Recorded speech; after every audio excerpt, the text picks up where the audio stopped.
Baker, you truly are the savior of the Browns. But let's hope things go even worse than they did for Baker, because that guy they have is a real bad person and he deserves no sympathy. Good news, everyone! Turns out, whatever I say at the end of a Browns quarterback video results in whatever is funniest for the given situation happening. With $230 million locked up in a player who was statistically a below-average quarterback in 2022, the Browns have locked themselves into their future. Despite being the best quarterback on the roster, they let Jacoby Brissett go in free agency. I can't tell if it's just bad luck or if the Browns are cursed, but it seems like every time they are presented with the chance to make the right move at quarterback, they don't. Like, remember how they spent a bunch of money on an analysis of the best quarterbacks in the 2014 draft and then took Johnny Manziel anyway? Yeah, I think I'm putting my eggs in the cursed basket. Speaking of curses, it's time for the 2023 season. Ah yes, Browns-Bengals, a time-honored rivalry between the two Ohio NFL teams. This edition is a complete wash. The Browns defense held Cincinnati to just one field goal. Their QB didn't throw any touchdowns until garbage time, but he did rush for one right before the half. Overall, not a great offensive performance, but it's still a win. The first play from scrimmage in week 2 is a pick 6 at the hands of Alex Highsmith. Was that pass off the hands of Harrison Bryant? Yes, but it's also clear that Bryant was running a curl, not an out route, which is where the ball was thrown. So yes, it's bad luck, but it was also a bad ball. At the start of the second quarter, Nick Chubb's MCL and ACL decide they don't want him to be in this video anymore, and he's ruled out for the season. The Browns do manage to score some points on the drive, though.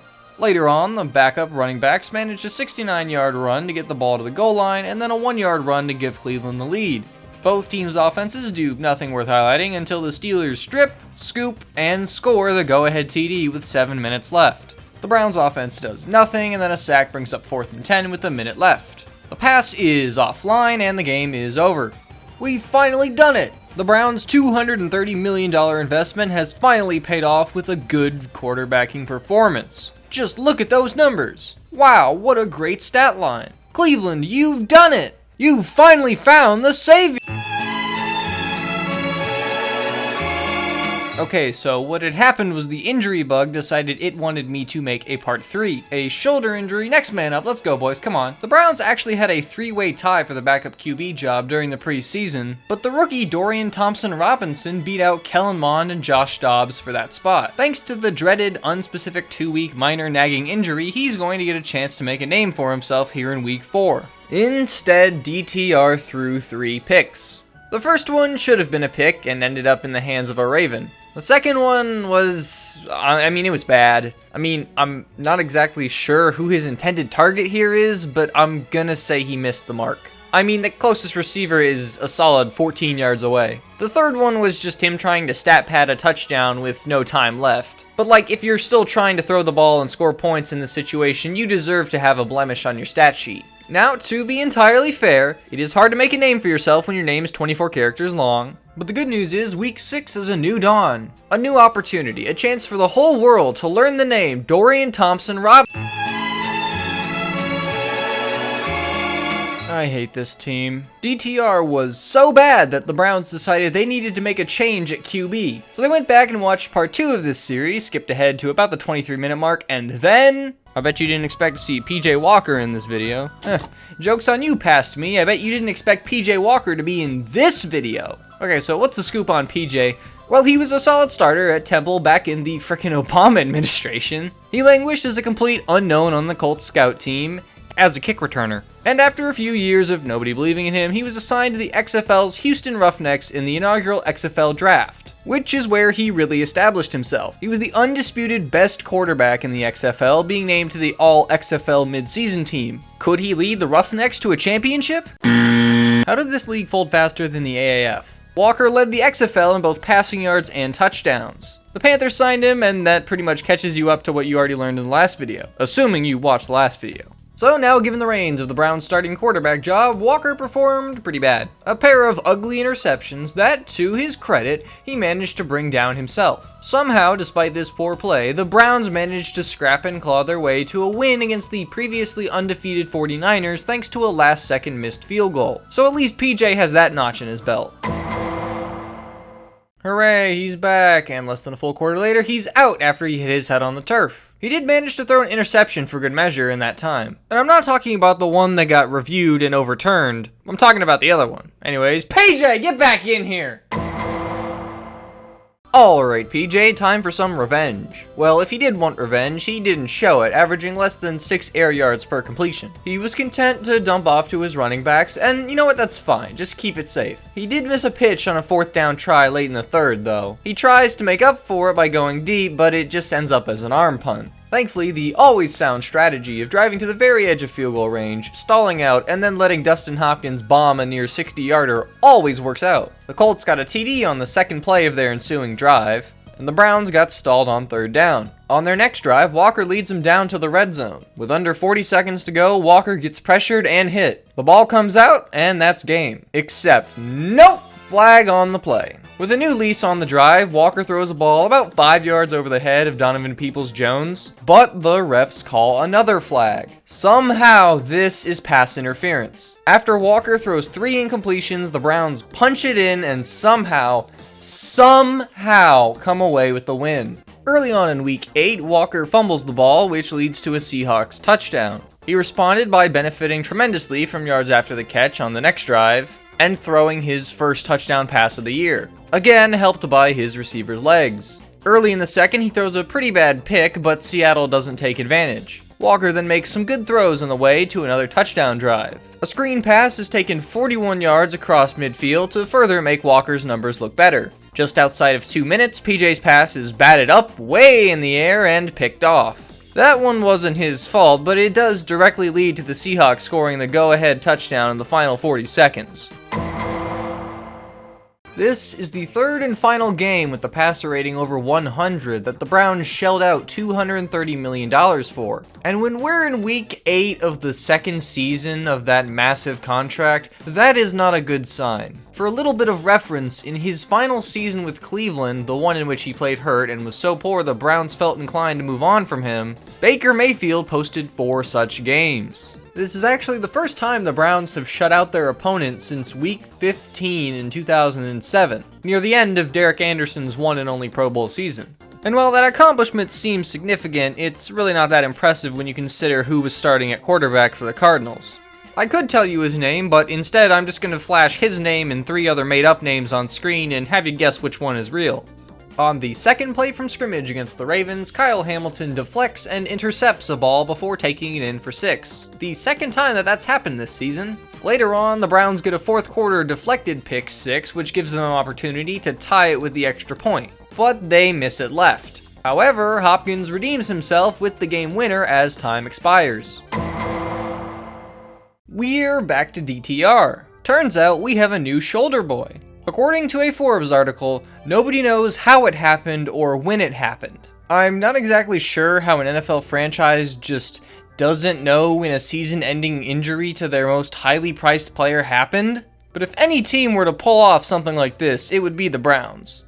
Actually, maybe the Bears. This Week 11 duel between Kenny Pickett and DTR was a truly awful display of the quarterback position. Both of these QBs are terrible, and both of these defenses are good. But with just over a minute left, Dorian Thompson-Robinson actually does a great job leading Cleveland down the field. He's perfect on the final drive as Dustin Hopkins boots another game winner. Congrats to DTR on his first win as a starter. And congrats to DTR on another accomplishment, his first touchdown pass. It comes in the middle of the 3rd quarter. The 2-point conversion would have tied the game, but Amari Cooper drops a wide open look. That was pretty much all she wrote for the game, however, as the Broncos managed 2 field goals and a touchdown while the Browns couldn't get anything else going. Also, DTR got smacked and had to leave the game with a concussion. Oh joy, now we're back to the PJ Walker experience. I amend my previous statement. We are apparently not going back to the PJ Walker experience for Week 13. So, you know what? Let's just spin the wheel of random veteran backup quarterbacks.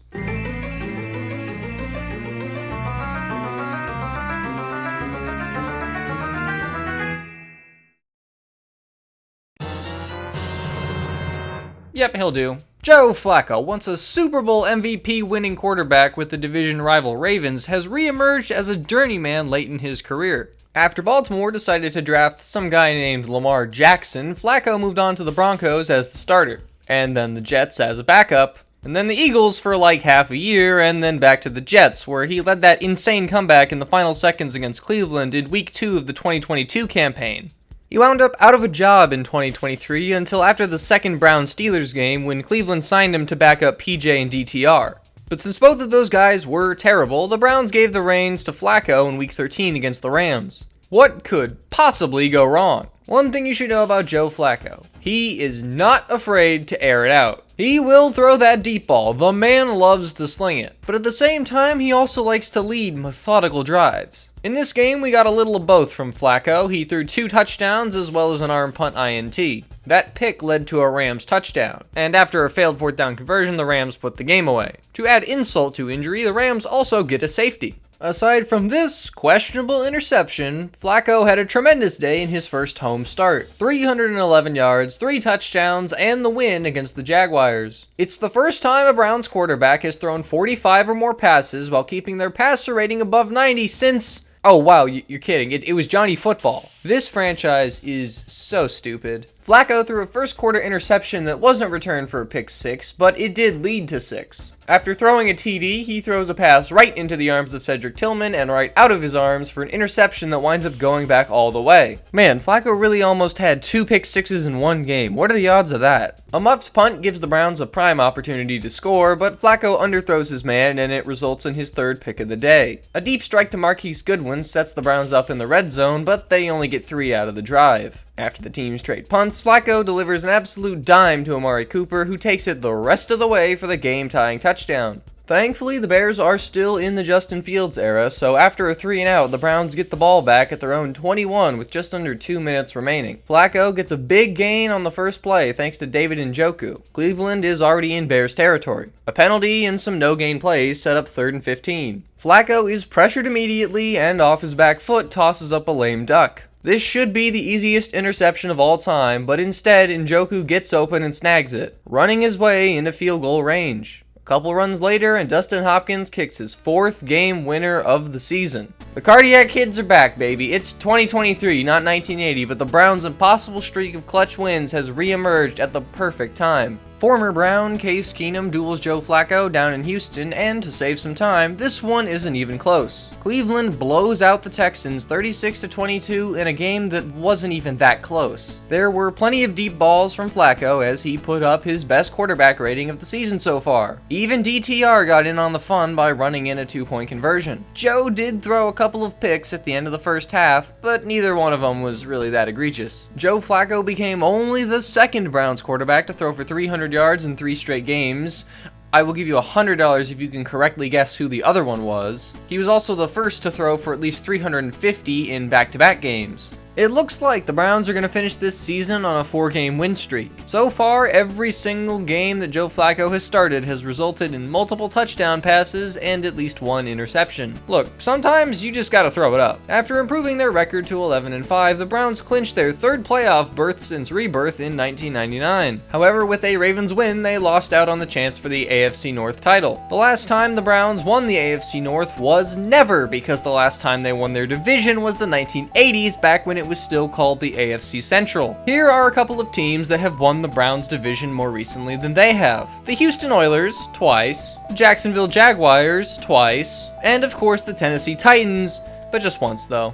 Anywho, now locked in as the 5th seed, the Browns rest their starters because I forgot Week 18 was a thing. The Browns sent out not DTR, not PJ Walker, but Jeff Driscoll. God, why does that name sound familiar? It's probably nothing.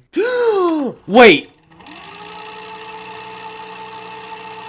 Who joins David Blau and Jeff Driscoll as the store-brand Matthew Stafford QBs they've trotted out the last couple of years.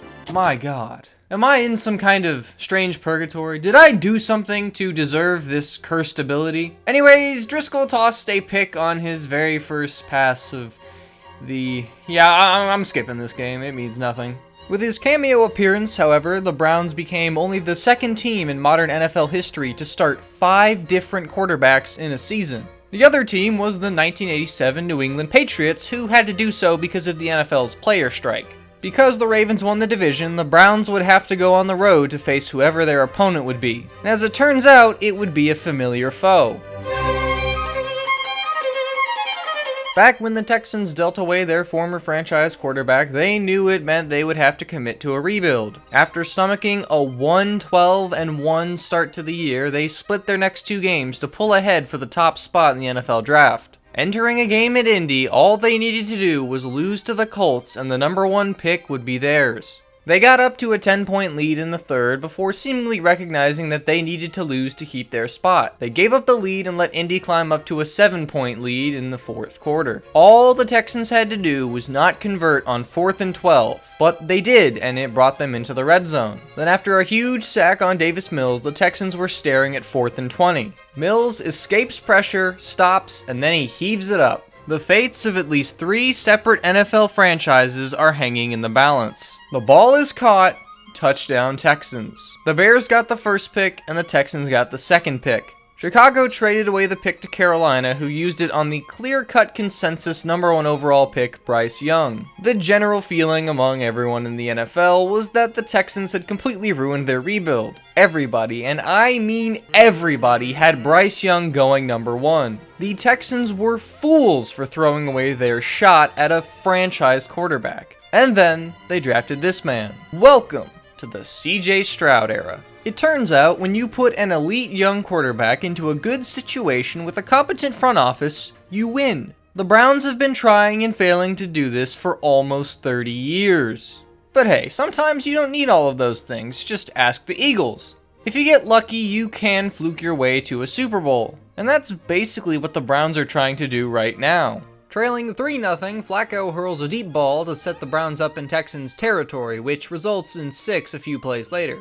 Stroud responds by leading him down the field for a touchdown. Another long Flacco pass brings the Browns into enemy territory, which again results in 6. But Houston responds on the very first play of their next drive with a 76-yard touchdown. The 2 teams trade inconsequential drives until Stroud airs out a 37-yarder to Schultz. The Texans now lead by 2 scores. But Flacco has the Browns in good position to make it a 1-score game as he takes them into Houston territory. And then, on first down, Flacco is pressured. He could just throw the dump off or throw the pass out of bounds, but this is Joe Flacco, master of the arm punt. He's going to throw that pass no matter the cost. It's just that in this case,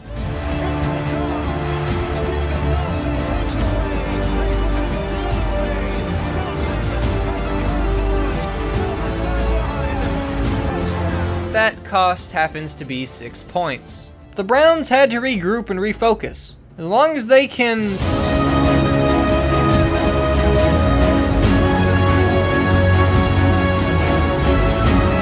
Okay, yeah, this game is over. Christian Harris nails in the dagger and then sacks Flacco on 4th down just to rub some salt in the wound.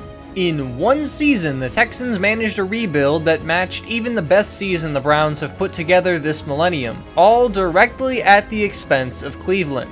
There's something poetic to that. Flacco's wildcard game performance was his first in a Browns uniform without multiple touchdown passes. Unless, of course, you count ones thrown to the other team. It was also the first time in his career that he lost in the wildcard round. If only this situation could have been avoided somehow. If only the Browns had a more steady, reliable, Pro Bowl caliber quarterback who could have led them to a playoff game victory.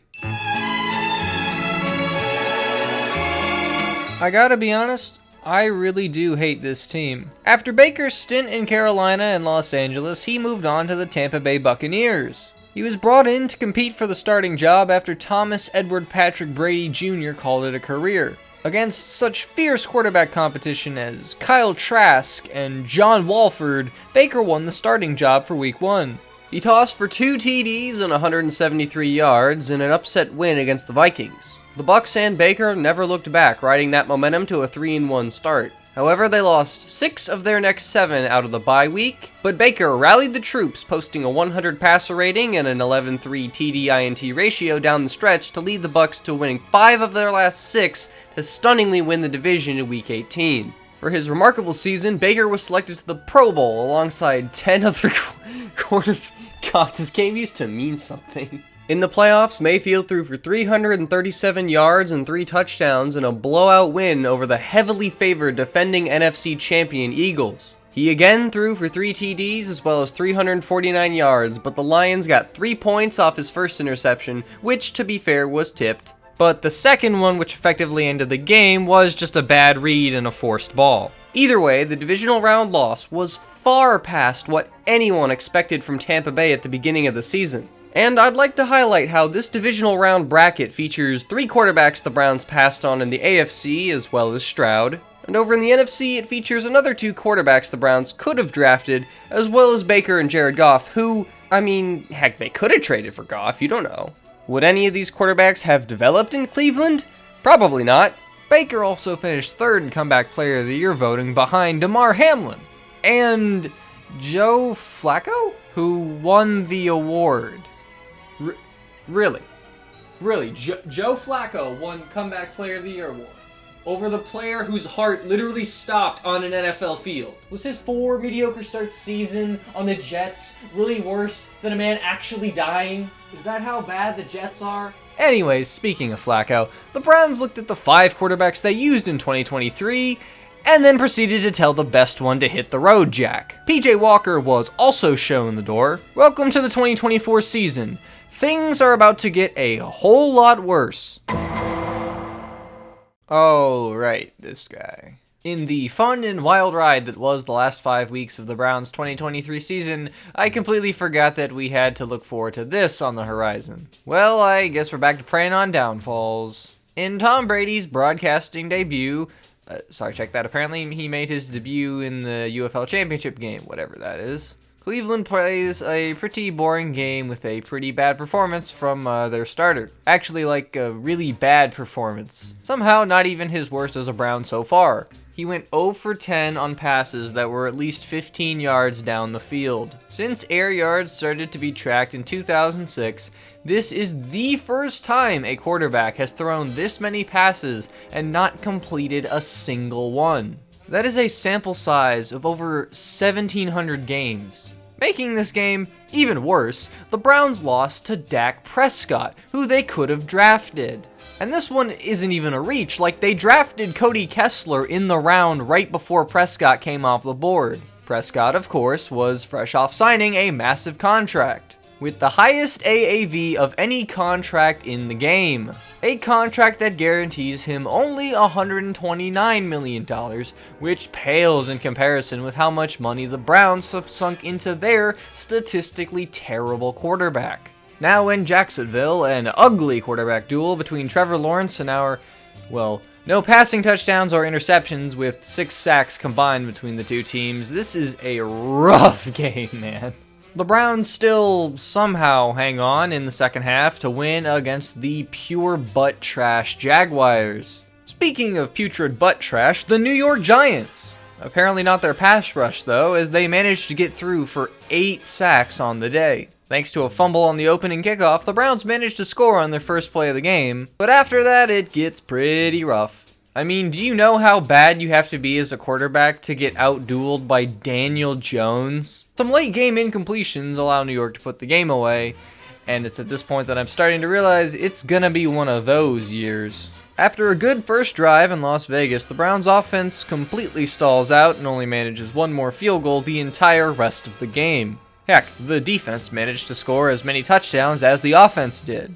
The 1 interception wasn't his fault, but I don't care. We are 5 games in, and our Browns quarterback has still not managed 200 yards passing in a game this season. Heck, we barely even got to 125 yards in this game. We did get a touchdown, but it came with 7 minutes left, down 28 points. Why am I now referring to the Browns as we? Well, I think it's because this series has officially broken my brain. You know your quarterback is good when your head coach has to insist that he's sticking with you as the starter, despite a 1-4 record and being the only team that hasn't managed 300 yards of offense. Doubly so when your backup is Dorian Thompson-Robinson. Keep that counter going, boys. We are now at 6 consecutive games without 200 yards passing or 300 yards of total offense.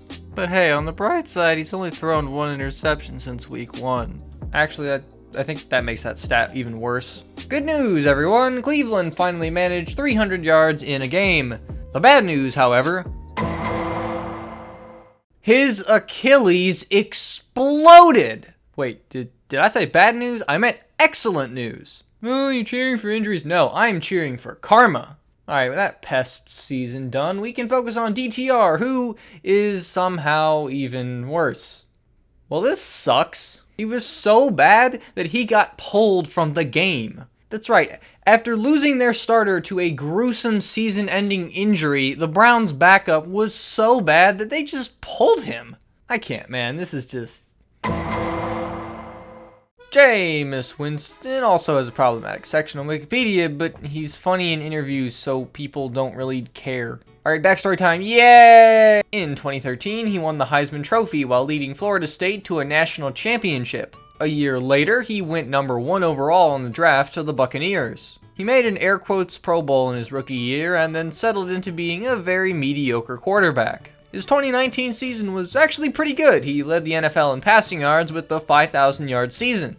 One problem, he threw 30 interceptions. The first quarterback to throw that many since the 1980s. Not great. Not great. The Bucs, understandably, chose to let him go, instead acquiring Thomas Edward Patrick Brady Jr. to replace him. See, it all comes full circle. He wound up as a backup in New Orleans for a couple of years, and now he's here. He's here, and he's throwing for over 300 yards and 3 TDs with a 115 passer rating against the eventual AFC North champion Ravens. Are you serious? What is this franchise anymore?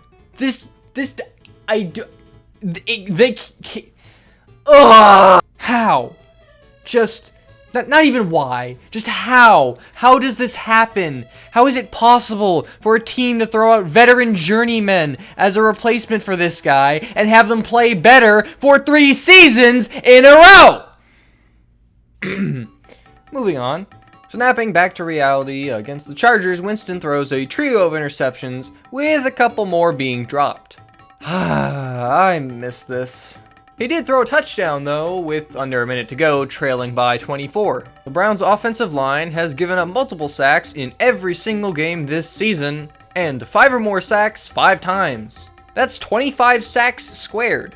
I think the math might not actually check out there. Back in his old stomping grounds in New Orleans, Jameis puts in a pretty good performance. Passer rating above 100, almost 400 yards, no picks. That's a pretty good day. The Browns still lost, remember, because they're not good. They let Derek Carr throw to the tune of a 129.6 passer rating in the year of our Lord 2024. He's gonna play 2 more games and then retire. Yeesh.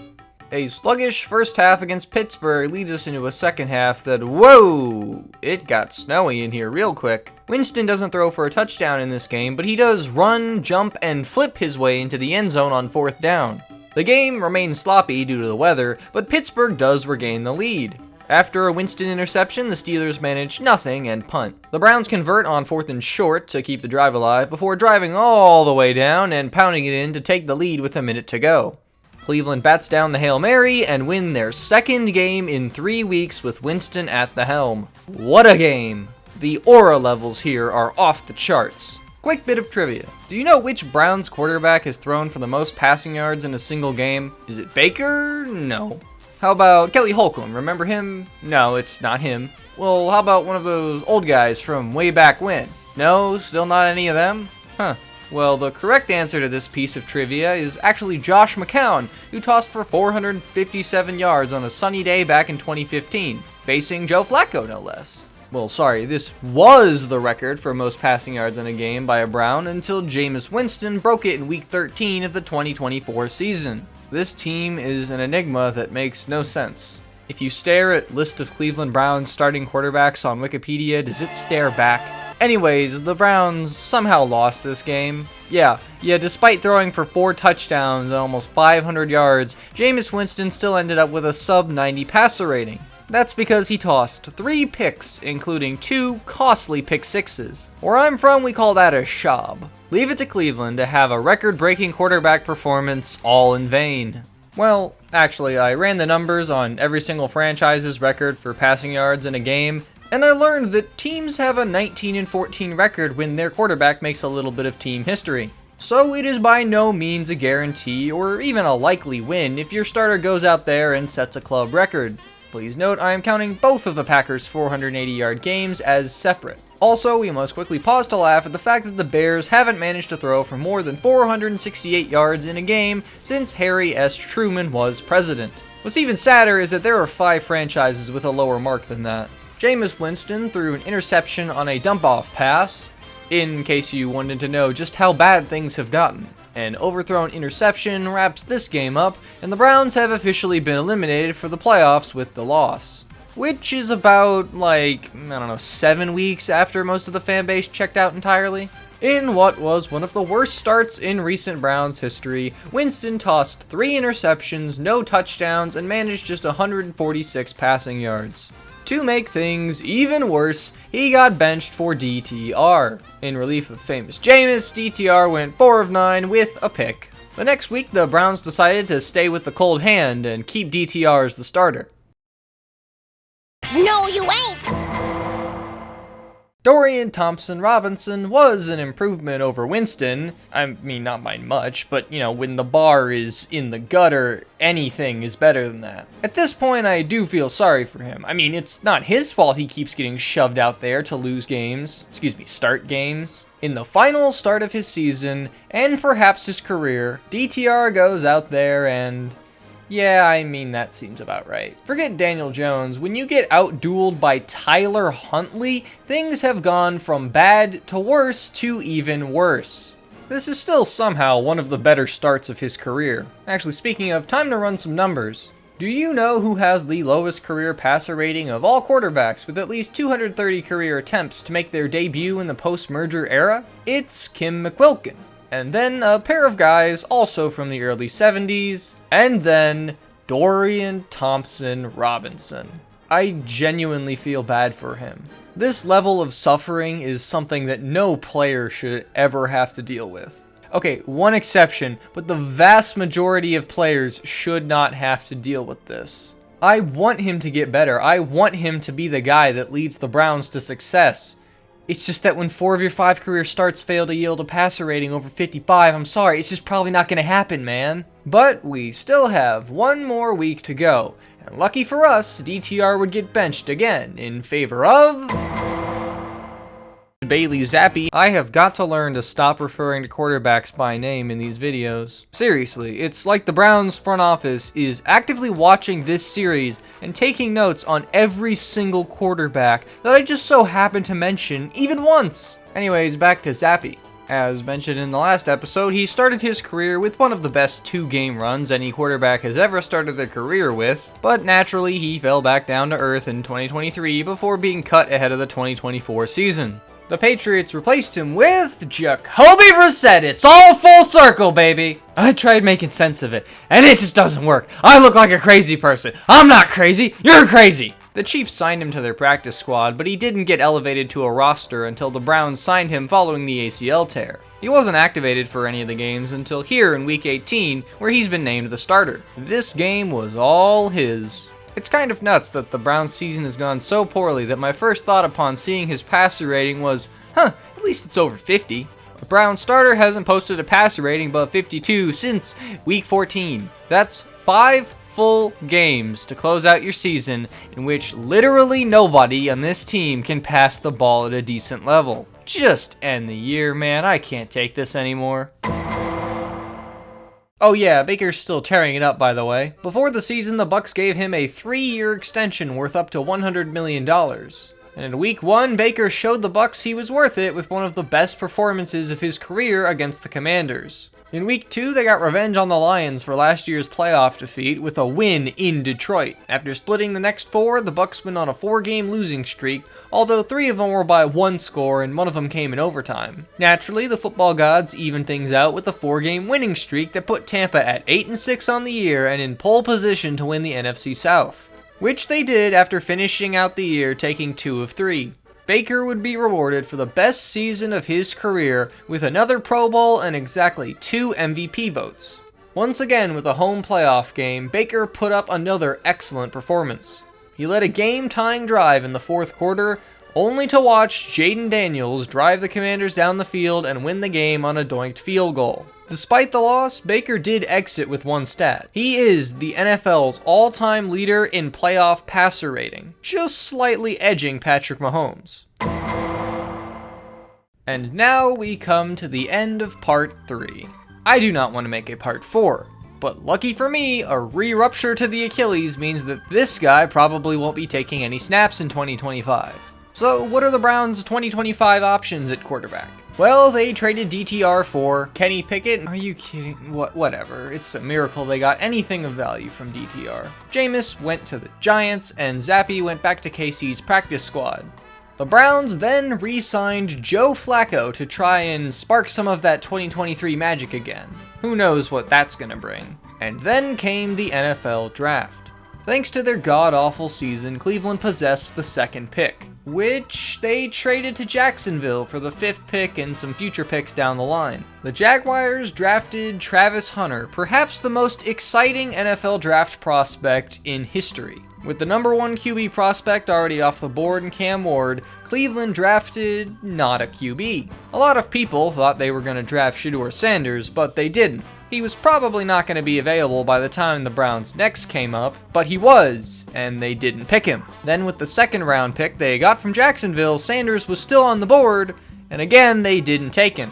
And then in the 3rd round, Shedeur was still somehow on the board, but Cleveland refused to take him for the 4th time. And with their other 3rd round pick, they finally drafted a QB, Dillon Gabriel from Oregon. Well, I guess this is a clear signal to the rest of the NFL. The Browns are not going to entertain the media circus that Shedeur and Deion Sanders would bring to Cleveland. The new Browns have learned from their mistakes. They've grown up and matured past the need.